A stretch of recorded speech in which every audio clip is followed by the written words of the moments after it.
En prenant la décision d'être libre géographiquement grâce à ton activité en ligne, tu peux choisir le mode de voyage qui te correspond le mieux. Dans la vidéo précédente, tu as pu découvrir comment vivre et travailler dans un camping-car. Aujourd'hui, nous allons voir ensemble comment être nomade digital en van ou en camion aménagé.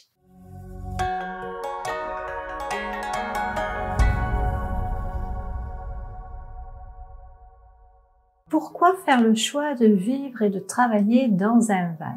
Eh bien, ce véhicule est de plus en plus tendance dans la communauté des entrepreneurs nomades. Le côté un peu hippie associé à ce véhicule doit y être, je pense, pour beaucoup. La van life peut te faire rêver par de nombreux côtés. Tu as besoin de grands espaces et de plus de mobilité. Tu ne supportes plus de rester enfermé entre quatre murs. Tu veux voyager, voir de nouveaux paysages. Ton cadre de vie personnel et ou professionnel ne te convient plus. Bref, tu veux vivre libre. Bien évidemment, rien n'est jamais tout rose. Il faut bien prendre en compte que vivre dans un si petit espace demande pas mal d'aménagements et de concessions. Il te faudra aussi faire preuve d'ingéniosité et de bonne volonté, d'autant plus si tu y vis en couple ou en famille. Et puis, est-ce pour toi une aventure que tu envisages sur une longue période ou bien occasionnellement? C'est important d'avoir une idée de ton projet afin d'enclencher les bonnes actions pour le mettre en place et ainsi mettre bien à plat ce que tu attends de ce style de vie en van et des concessions que tu es prêt ou prête à faire. Alors, est-ce que c'est vraiment une vie de rêve? En tant que travailleur indépendant, tu vas avoir des obligations envers tes clients que tu ne peux pas négliger. Il te faut trouver le bon équilibre entre travail et loisirs, ce qui n'est pas simple au début. Tu vas devoir planifier tes journées de travail et faire preuve de discipline. Quelle que soit ton activité en ligne, tu vas devoir passer par la case organisation, parce que ton lieu de travail est aussi ton lieu de vie. Parvenir à délimiter ces deux mondes dans un espace si réduit est primordial pour la réussite de ton projet. Tu ne dois pas prendre ta décision avec trop de légèreté. Cette nouvelle vie nomade sera faite de beaucoup de découvertes et de merveilleux moments, mais il y aura aussi des contraintes professionnelles parce que, à moins que tu vives sur tes économies, tu as besoin d'argent pour financer tes voyages.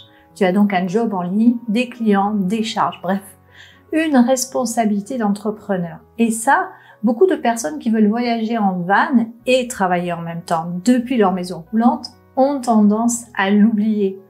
Je te propose de découvrir les avantages mais aussi les inconvénients de choisir la vie de nomade digital en van. Quels sont les avantages? À l'inverse du camping-car, le van est plus facile à conduire en ville. On peut plus facilement se garer dans une rue ou un sentier près d'une rivière. On va se réveiller avec une vue différente chaque jour, changer de mode de consommation et devenir très minimaliste. Plus proche de la nature, des choses simples, tu passes plus de temps à l'extérieur. C'est plus économique et moins de dépenses aussi que de vivre en appartement. Tu vas aussi faire peut-être plus de rencontres. Mais quels sont les inconvénients? Alors forcément, ça va être le manque d'espace. Il faut savoir bien aménager son véhicule pour optimiser chaque centimètre carré. Il va y avoir aussi peut-être ce manque d'hygiène. Tu n'as pas de salle de bain ni de WC. Donc la solution, c'est tu peux investir dans une douche solaire et dans des toilettes sèches si tu as un grand van. Ça va être aussi le manque d'intimité. Cela peut être pesant de vivre à deux dans 6 mètres carrés. Stocker suffisamment d'eau pour sa toilette, cuisiner. Par manque d'espace, il va être difficile de stocker beaucoup de linge. Donc, il va falloir faire souvent des lessives ou attendre d'avoir une laverie en libre service pour laver ses affaires. On va devoir aussi cuisiner au jour le jour sans faire de stock, par manque de place. L'hiver en van, forcément, va être un petit peu plus compliqué. Il faut aussi surveiller et prévoir son autonomie électrique. Il peut aussi y avoir, selon l'endroit où on se trouve, un sentiment d'insécurité. Tu as bien pesé le pour et le contre pour embrasser ce mode de vie et de travail? Tu te sens prêt à choisir ce mode de déplacement et de logement? Eh bien, voici mes 5 conseils pratiques. Le premier de ces conseils, eh bien, ça va être d'être organisé. Par exemple, en utilisant un agenda en ligne comme Google Agenda. Il est gratuit et il va te permettre de suivre tes rendez-vous clients et de n'oublier aucune deadline, aucune visio. Organise ton temps de route journalier et hebdomadaire afin de prévoir à quel moment tu pourras te consacrer à ton activité pro. Deuxième conseil, installe un vrai espace de travail. Il faut que tu te crées un bureau où tu peux facilement installer ton ordinateur. Si tu es mal assis, si tu manques de place, tu ne seras pas aussi productif que prévu. Tu dois bien penser ton espace de travail et avoir un siège qui soit confortable. Fais en sorte que ce temps de travail ne devienne pas un calvaire pour ton dos et tes cervicales. Mon troisième conseil, échange avec tes clients. Selon ton activité, il te faudra réfléchir de quelle façon tu vas gérer les échanges par téléphone ou par visio avec tes clients. Tu ne peux pas parler tarif avec un prospect tout en conduisant. C'est donc important d'instaurer un créneau horaire dans ton planning qui sera consacré aux appels et aux rendez-vous clients. Quatrième conseil, entretiens ton van. Il y a des problèmes qui peuvent survenir et que tu ne pourras pas toujours éviter. Ça peut être une crevaison, la crevaison d'un pneu, un accrochage. Mais tu peux limiter les dégâts en étant vigilant sur l'entretien de ton véhicule. Fais une révision totale du véhicule avant de partir. Chouchoute-le. Il représente beaucoup pour toi. Cinquième et dernier conseil, reste connecté. Il existe plusieurs solutions pour avoir accès à Internet. Tu trouveras régulièrement des connexions Wi-Fi qui sont gratuites en t'installant dans un bar, un café ou bien un restaurant. Bien évidemment, tu ne peux pas en abuser et cela ne peut être qu'occasionnel et de courte durée. L'idéal est de pouvoir travailler de ton van.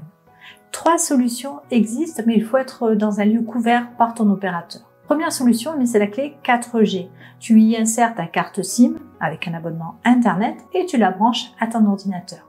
Tu as aussi le Pocket Wi-Fi, il contient ta carte SIM. La troisième solution, c'est le partage de connexion depuis ton téléphone mobile. Je te partage aussi 3 applications mobiles qui te seront utiles au quotidien. Pour trouver des antennes 4G à proximité, tu as l'application pour iOS Geo Radio. Pour trouver rapidement des toilettes publiques à proximité, tu as Toilette Finder. Pour trouver une laverie à proximité, tu as le site internet photomaton.visi-prod.com. Je te rassure, je mets tous les liens sous cette vidéo. Pour recharger ton matériel électrique, ordinateur, téléphone, etc., tu peux installer un panneau solaire sur le toit du véhicule. Une batterie auxiliaire et un convertisseur 12 volts, 200 volts vont te permettre de transformer l'énergie solaire en électricité. Voyager en van tout en travaillant en ligne peut être une fabuleuse expérience à tester pour quelques semaines ou quelques mois. Sur du long terme, tu peux alterner ce type de logement avec une location Airbnb ou bien faire une pause dans un camping, d'autant plus en hiver où cet habitacle risque de ne pas être suffisamment isolant par grand froid. Il y a quelque chose que j'ai appris au fil de nos années de nomadisme, c'est qu'il n'y a pas une seule façon d'être nomade digital, mais bien plusieurs. Que l'on peut modeler sa vie comme on le souhaite et changer son mode de transport, de logement au gré de ses besoins et de ses envies. Et pour conclure, je vais te proposer de faire l'action suivante. Teste ton projet de vie en van. Faire un test est indispensable avant de te lancer ou bien d'investir dans l'achat d'un véhicule. Déjà, tu peux louer un van pour une semaine et te mettre en vraies conditions de travail. Emporte un carnet ou bien sers-toi d'un traitement de texte comme Word ou Google Doc et note les difficultés que tu rencontres, que ce soit au niveau du travail, des clients, la logistique de déplacement, l'intimité relationnelle. Est-ce que ces difficultés sont résolvables ou pas du tout? Est-ce que tu te sens réellement de vivre et de travailler en ligne dans un van sur une longue durée? Tout mettre par écrit va te permettre de vérifier si cette vie-là est réellement faite pour toi, si tu ne l'idéalises pas trop. N'hésite pas à me dire en commentaire où tu en es de ton projet de vie nomade digital, quels sont tes blocages ou au contraire tes réussites. Et si ce n'est déjà fait, inscris-toi par le formulaire qui se trouve ci-dessous. Ainsi, tu seras averti de la parution du prochain contenu de cette formation totalement gratuite pour devenir digital nomade. Tu recevras également par mail des conseils, des ressources pour t'accompagner dans ton changement de style de vie et pour développer tes revenus en ligne. Et si tu as aimé cette vidéo, n'hésite pas à mettre un petit pouce et à t'abonner à cette chaîne. Je te laisse et je te retrouve très vite pour une nouvelle vidéo.